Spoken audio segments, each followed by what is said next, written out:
Welcome to another video, ladies and gentlemen.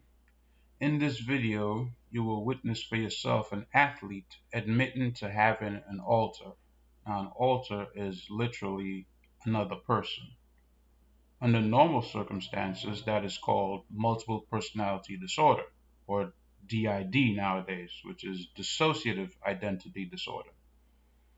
Now, for a person to have this ability, it would necessitate, first of all, a high level of training and programming, as well as a handler to manage that person, because oftentimes they will falter, people make errors, you can get injured, and that handler is the person that is supposed to keep you in check and bring you back to your state where you perform at your peak.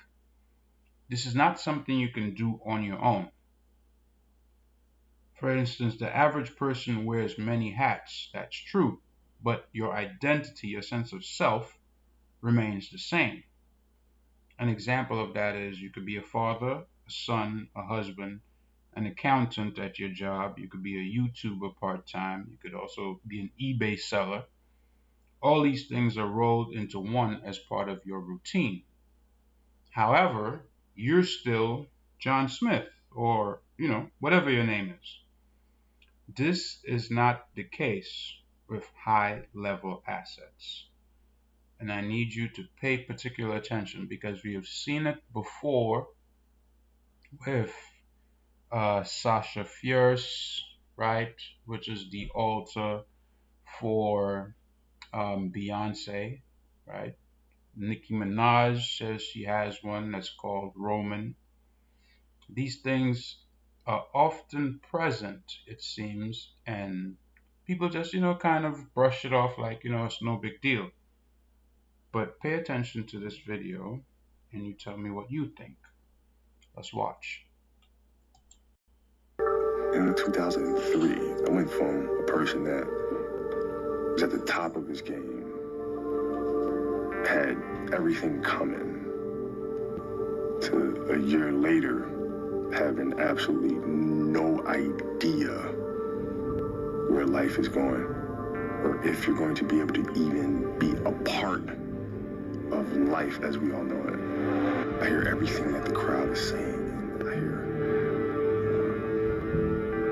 and I hear it. So it's like this place where it was my refuge is now being bombarded with all kinds of things that they would say. And I had to separate myself. Because going through that time, I felt like there's so many things coming at once. It was just becoming very, very confusing. I had to organize things. So I created the Black Mamba. So Kobe has to deal with these issues, all the personal challenges. The Black Mamba steps on court and does what he does. See the venom that he's spewing. And it was just fuck everyone. I'm destroying everybody I step on the court. I had all this pent up frustration that I needed to let out.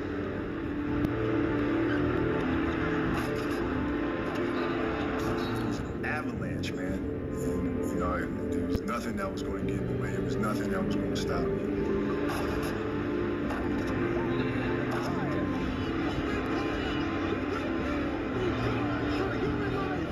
Battle that's going on within me that I'm carrying with me to these competitions. So it's not about you. It's not about anybody else. You're not making me go. I'm driving this thing, man. And you just so happen to be a person that's in a way that may get demolished in the process. So you heard that for yourself. Now, this interview is explaining, of course, what happened to him in 2003 concerning that sexual assault case that he had. Like any entertainer or athlete that comes from a military background and rises to some sort of fame and fortune, thanks to people like David McGowan, we know to keep our eyes and ears tuned for these tidbits that will always present themselves. Now, it's not always from a military background, but it often is. A lot of the backstories for these people are often contrived unless you can do the research, walk it back, and find out who their families are and their roots for yourself. But Kobe is one of these such athletes who likely came up under Project Monarch. Now, of course, if you look into the work of Kathy O'Brien and people like herself, she's widely discredited as being a conspiracy theorist, but I already did a video where it is known that the CIA was involved in MKUltra. All right, so this is not conjecture, this is actual fact. Now, if you want or need actual confirmation, I would say read Weird Scenes Inside the Canyon by David McGowan. This guy does a fantastic job, and his research is incredible. In the first 2 to 3 chapters, your jaw will literally be on the floor. You won't be able to believe the stuff that you're reading, but when you look into it, it is true, right?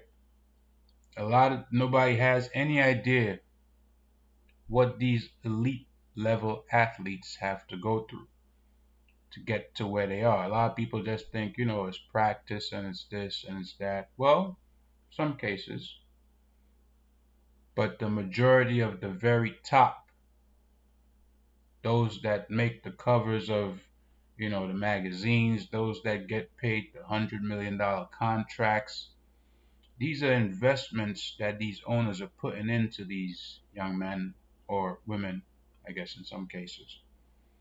And they want guarantees about what this person could bring in as revenue. And that's where these handlers come in. Now, this is just a brief intro. Of course, I have a lot more information that I want to bring out, but I don't want to, do it too quick, too fast. Baby steps. But you heard him say it for yourself. Kobe Bryant and the Black Mamba, two separate personalities.